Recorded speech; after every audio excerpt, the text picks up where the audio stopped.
السلام علیکم دوستوں، سلطان اعلیٰ پرسلان کے اس ایپیسوڈ کے آغاز میں ہم دیکھتے ہیں اعلیٰ پرسلان اور ان کے ساتھی ندی کی ایک جانب بیٹھے ہوتے ہیں۔ ان کا ساتھی ان سے کہتا ہے، جناب کیا آپ کے خیال میں شیور سلطانہ جال بچھانے والوں کو تلاش کرنے میں ہماری مدد کرے گی؟ اعلیٰ پرسلان کہتے ہیں، پہلے ہمیں قبیلے پہنچ کر اس سے بات کرنی چاہیے اور تب جا کر معلوم ہوگا کہ اسے علم تھا یا نہیں۔ چلو چلتے ہیں۔ جیسے ہی وہ گھوڑے پر بیٹھتے ہیں ان کا گھوڑا کنٹرول سے باہر ہوتا ہے۔ اعلیٰ پرسلان اسے کہتے ہیں، کارابے کیا ہوا تمہیں کارابے؟ تبھی ان کے سامنے ایک سفید گھوڑا تیزی سے گزرتا ہے اور کارابے اس کے پیچھے چلا جاتا ہے۔ اعلیٰ پرسلان اوپر بیٹھے اپنے گھوڑے کو بلا رہے ہوتے ہیں مگر وہ مسلسل اس کے پیچھے بھاگ رہا ہوتا ہے۔ حسن سردار اور ان کے ساتھی بھی گھوڑے پر سوار ہو کر ان کے پیچھے چلے جاتے ہیں۔ سفید گھوڑا مسلسل جنگل کی اور بڑھ رہا ہوتا ہے۔ اعلیٰ پرسلان اور ان کے ساتھی بھی گھوڑے کا پیچھا کرتے ہوئے جنگل کی اور بڑھ رہے ہوتے ہیں۔ تبھی سفید گھوڑا ایک کنویں کے پاس جا کر رک جاتا ہے۔ اعلیٰ پرسلان وہیں پہنچ کر اپنے گھوڑے سے کہتا ہے، کارابے میں دیکھتا ہوں کہ تم نے دیکھ لیا، آخر ہم نے گھوڑے کو پکڑ ہی لیا۔ تبھی ہم وہیں پر ایک خاتون کی آواز سنتے ہیں جو کہتی ہے، کیا کوئی ہے میری مدد کرے؟ اعلیٰ پرسلان ادھر ادھر دیکھتے ہیں اور اس کے بعد اپنے گھوڑے سے کہتے ہیں، کارابے کیا تم نے آواز سنی؟ دوبارہ وہی آواز آتی ہے۔ تبھی وہ گھوڑے سے اترتے ہیں اور کافی چوکنی حالت میں تلوار کو باہر نکال کر کنویں کی جانب بڑھتے ہیں۔ جیسے وہ کنویں کے اندر دیکھتے ہیں ایک خاتون کنویں کے اندر پھنسی ہوئی ہوتی ہے۔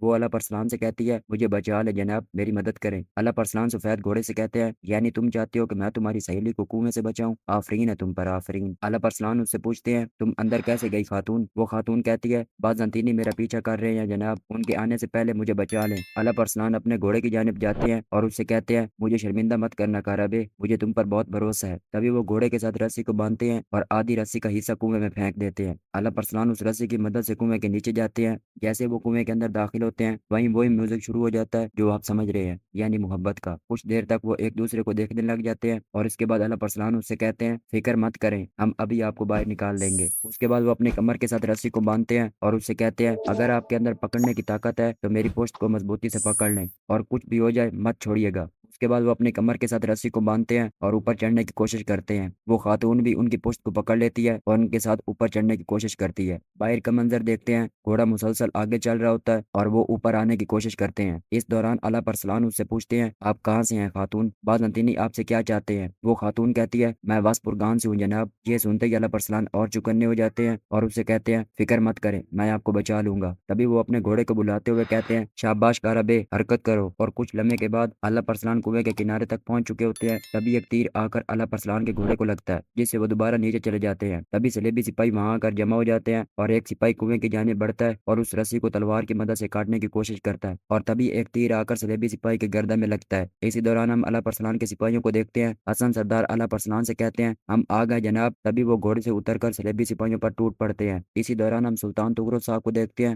جہاں دعوت کا اہتمام ہوا ہوتا ہے اور ان کی زوجہ سلیمان اور حسن سے کہتی ہے، آپ نے اپنی آمد سے ہمارے دسترخوان کو شرف یاب کیا، اللہ تعالیٰ کا شکر ہے کہ ہمارا بیٹا اربسکلان اب بہتر ہو گیا ہے۔ حسن کہتا ہے، جب ہم اس محل میں آئیں تو وہ آپ ہی ہیں جو ہمارے غموں کو بھلا دیتی ہیں اور ہمارے دلوں میں خوشیاں بکھیرتی ہیں۔ سلطانہ کہتی ہیں، سلامت رہو بیٹا۔ سلطان ان سے کہتے ہیں، حملے کی تیاری کے لیے کیا خبر ہے مشیر؟ وزیر دستانی کہتے ہیں، تیاریاں مکمل ہونے کے قریب ہے میرے سلطان، لیکن میں اس اقدامات سے پہلے اناتولیا کے سرزمین پر تحقیقات جماعت بھیجنے کی اہمیت دیکھ رہا ہوں۔ امیر کندوری کہتا ہے، میرے سلطان، اناتولیا کے سرزمین کا ہم پہلے بھی دورہ کر چکے ہیں اور میرے خیال سے وہاں تحقیقات جماعت بھیجنا محض وقت کا ضائع ہونا ہے۔ وزیر دستانی کہتا ہے، ہم 10 سالوں سے زیادہ عرصے سے روم کی سرزمین پر نہیں گئے میرے سلطان، اللہ نہ کرے ہمارے لشکر کو کسی غیر متوقع صورتحال کا سامنا کرنا پڑ سکتا ہے۔ سلطان کہتے ہیں، میرا حکم یہ ہے کہ ہماری جماعت کو طلوع آفتاب کے وقت کاپترون کے قریب قلعے کا جائزہ لینا چاہیے۔ اس پر سبھی کہتے ہیں، جو آپ کا حکم سلطان۔ اعلیٰ پرسلان اپنے گھوڑے سے کہتا ہے، شاباش میرے شیر، جلدی کرو جلدی۔ ان کا گھوڑا کوشش کرتے ہوئے آگے بڑھتا ہے اور آہستہ آہستہ وہ کنویں سے باہر نکل آتے ہیں۔ اعلیٰ پرسلان اس خاتون کے بازو کو پکڑتا ہے اور جیسے ہی باہر نکالتا ہے اسی دوران سلیبی سپاہی اعلیٰ پرسلان کی طرف تیر کا نشانہ لگاتا ہے اور اس کو مارنے کی کوشش کرتا ہے۔ اعلیٰ پرسلان اس تیر سے اپنی حفاظت کرتے ہیں، وہیں کھڑے اعلیٰ پرسلان اس کی جانب خنجر کو مارتے ہیں اور وہ خنجر سیدھا اس کے سینے میں پیوست ہو جاتا ہے۔ کافی دیر لڑائی کے بعد تمام سلیبی سپاہی ختم ہو چکے ہوتے ہیں۔ اعلیٰ پرسلان اس خاتون سے کہتے ہیں،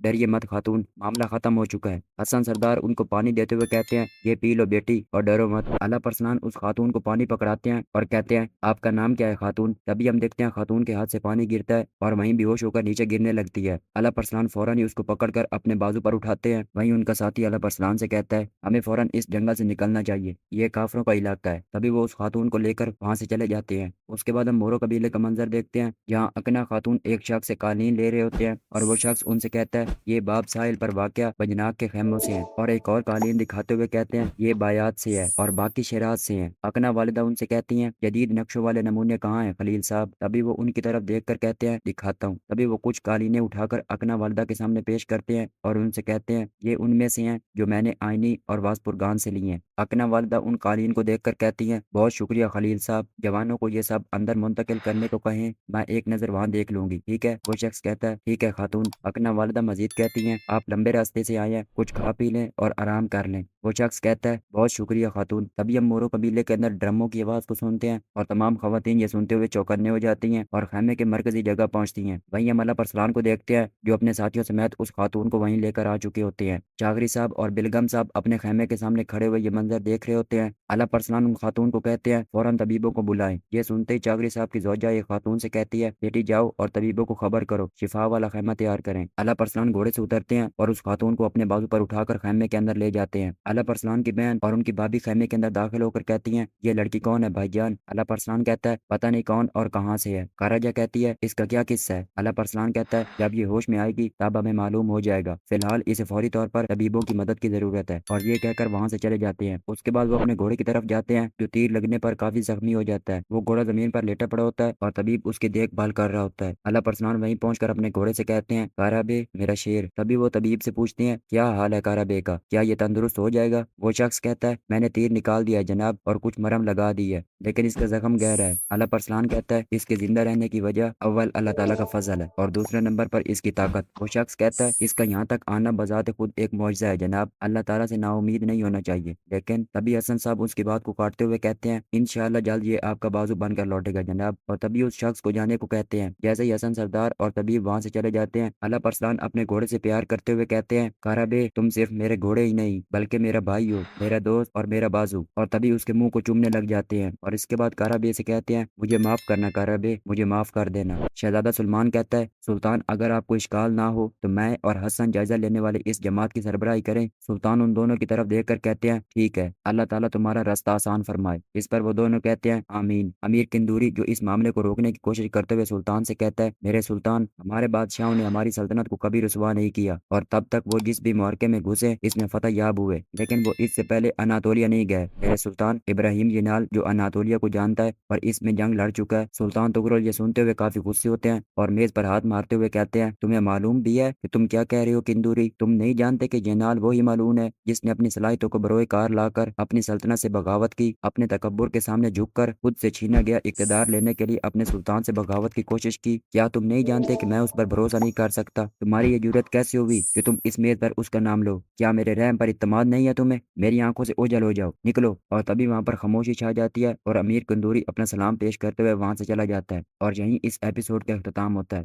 دوستوں کیسی لگی یہ ایپیسوڈ مجھے کمنٹ سیکشن میں لازمی بتائیے گا۔ اگر آپ کو یہ ایپیسوڈ پسند آئی ہے تو لائک اور شیئر کر دیں اور چینل کو سبسکرائب کر دیں۔ اللہ حافظ۔